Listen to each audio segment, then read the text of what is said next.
येण्याच्या अगोदर 9 महिने सगळ्यात जास्त तुमच्यावरती प्रेम करणारे कोण असेल ते तो तुमचे आई आणि बाबा आहेत. आणि त्या आई बाबाची 10वीच्या रिझल्टच्या दिवशी छाती ताट, छाती 36 इंचाची 56 इंची झाली पाहिजे आणि मान ताट राहिली पाहिजे.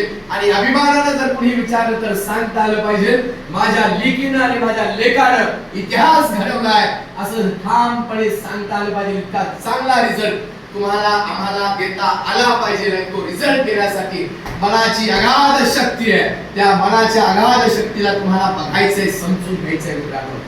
जोपर्यंत तुम्ही तुमच्या मनाला सांगत नाही यस मला 90% मिळवायचे, यस मला 95 अबोव मिळवायचे, हे जोपर्यंत तुम्ही ठरवत नाही तोपर्यंत अशक्य आहे. मला सांगा तुमच्या शेजारचे येऊन तुमचे पेपर लिहिणार आहेत का?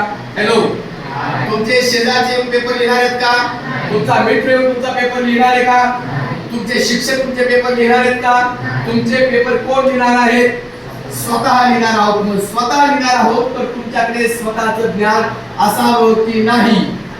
मग ते स्वतःचं ज्ञान असण्यासाठी चांगला अभ्यास करावा लागणार आहे की नाही? चांगला अभ्यास करण्यासाठी आपलं टार्गेट आपल्याला ठरवावं लागणार आहे की नाही?